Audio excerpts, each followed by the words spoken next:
Hello, welcome to Sound and Fury Book Reviews. As usual, I am Tina. Today I'm doing a book review of I'm Afraid You've Got Dragons by Peter S. Beagle. This is a book coming out May 14th, 2024. It's a high fantasy novel. I received this book from NetGalley in exchange for a fair review. Take your idea of a classic high fantasy, but remove all the sexism and long passages describing scenery, and you have this novel. This book is whimsical, fun, and quite delightful. It's something I'd read to my kids when they're older, but it's also something entirely enjoyable for an adult. What is it about? Dragons are common in the backwater kingdom of Bella Montagna. I think that's how you say it, I don't know. Coming in sizes from mouse-like vermin all the way up to castle-smashing monsters.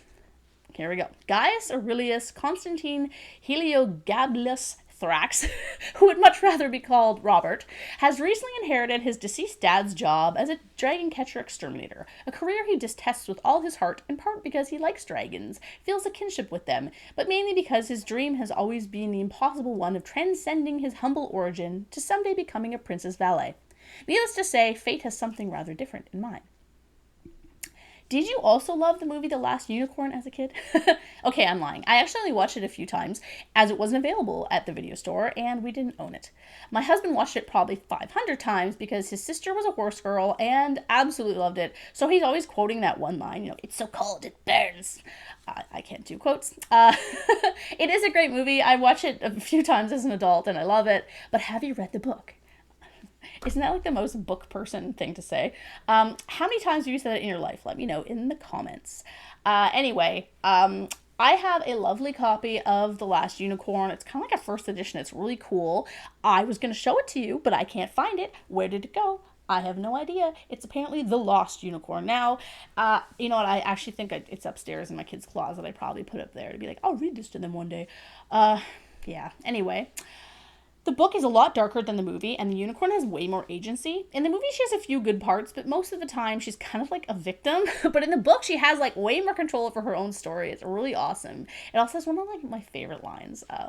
Her voice left a flavor of honey and gunpowder on the air. It's like, oh.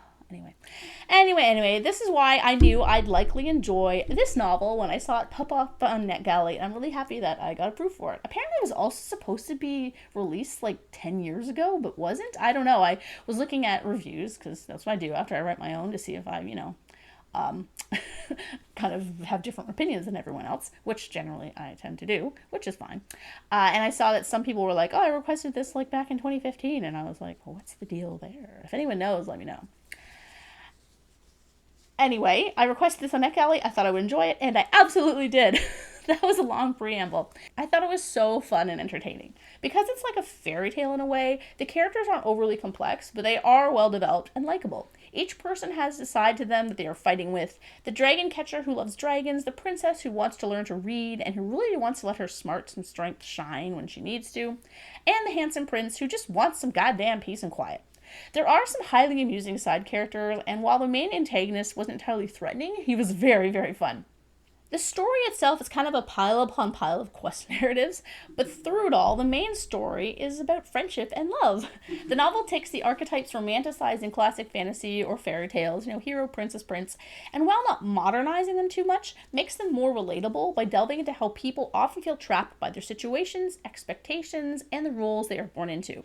It's about how if we don't try, we'll never know. It's charming. There are some darker moments, some funny parts, and some romance too. I really enjoyed it. I couldn't put it down. The writing is lovely. The prose has that lofty third person we expect from the genre, but there are moments I of course flagged for my quote book, or commonplace book, I believe they were called in the olden days. If you don't know what that is, check them out on Instagram or Google it. It's basically like Pinterest or Tumblr in a physical book. Mine just has book quotes. Overall, I can't say too much about it because it was a pretty quick read. It's not very long. It's just kind of fun and entertaining. If you love The Last Unicorn, if you love high fantasy without the dated stuff, and just want like a charming and fun fantasy story, this will not disappoint. It was really, really cute, and I really enjoyed it. And thank you very much to NetGalley for the e-arc. I really appreciated it.